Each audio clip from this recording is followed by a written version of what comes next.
اظہار، جلوہ، نور، مکان مادی دنیا، یہ جس دنیا میں ہم رہ رہے ہیں، لامکان عالم قدس، عالم بالا جہاں اللہ تعالیٰ ظہور پذیر ہے۔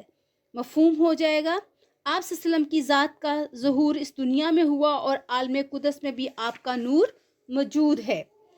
نعت کے اس شعر میں شاعر امیر مینائی نے بڑی خوبصورتی سے متضاد الفاظ استعمال کرتے ہوئے شعر کے حسن میں اضافہ کیا ہے۔ یہاں اور وہاں، مکان اور لامکان متضاد الفاظ ہیں۔ یہاں سے مراد یہ دنیا جس میں ہم انسان بستے ہیں، اور وہاں سے مراد عقبیٰ، انسان کی آخری اور دائمی منزل جہاں ہم سب نے جانا ہے۔ شاعر کہتے ہیں کہ دونوں دنیاؤں میں آپ صلی اللہ علیہ وسلم کا ظہور اور نور کار فرما ہے۔ آپ دنیا میں باحثیت بشر تشریف لائے اور لامکان میں آپ کا نور موجود ہے۔ بقول شاعر، عقبیٰ کی منزلوں میں بھی وہ ہوگا دستگیر، آسان جس کے فیض سے کارے جہاں ہوا۔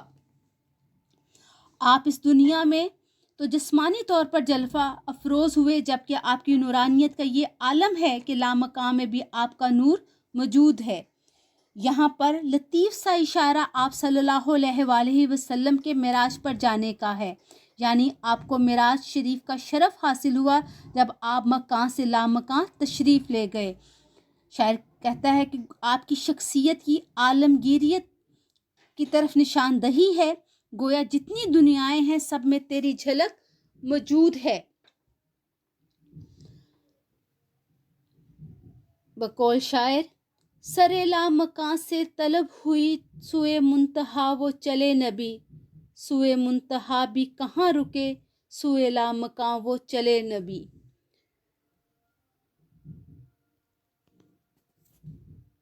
آ جاتے ہیں ہم اس کے آخری شعر کی طرف۔ آخری شعر ہے، جو بے داغ لالا جو بے خار گل ہے، وہ تو ہے، وہ تو ہے، وہ تو ہے، وہ تو ہے۔ بے داغ جس میں کوئی داغ نہ ہو، بے عیب، بے خار کانٹوں کے بغیر، بے ضرر۔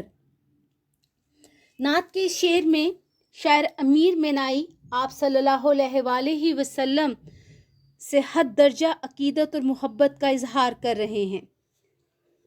شاعر کہتا ہے کہ شاعر نے آپ صلی اللہ علیہ وسلم کی ذات بابرکتوں کو بے داغ لالا اور بے خار گل سے تشبیہ دی ہے۔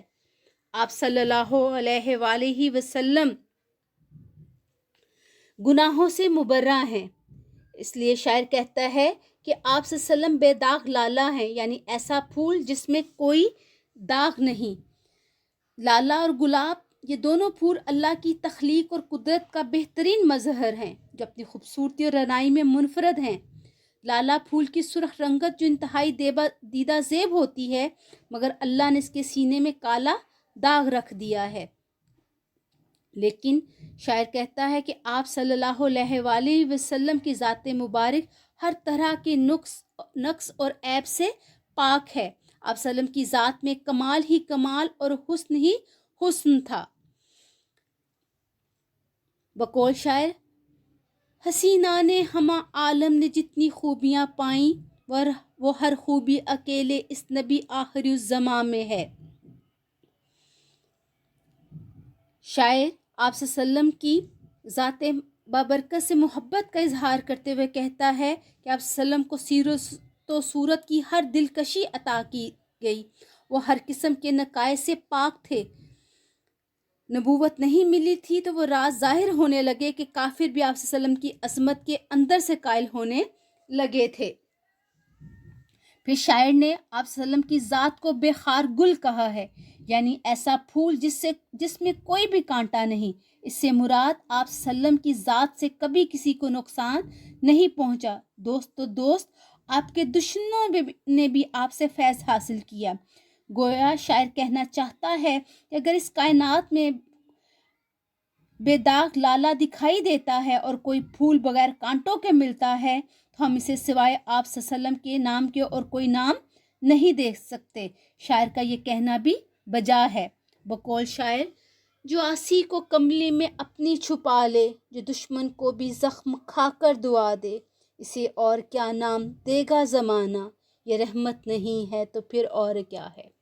یہ تھی ہماری نعت کی اشعار کا مفہوم اور ان کی تشریح۔ ویڈیو کو بار بار غور سے دیکھیے، سنیے، تاکہ آپ کو مفہوم سمجھ آ سکے اور آپ بآسانی اس کی تشریح کر سکیں۔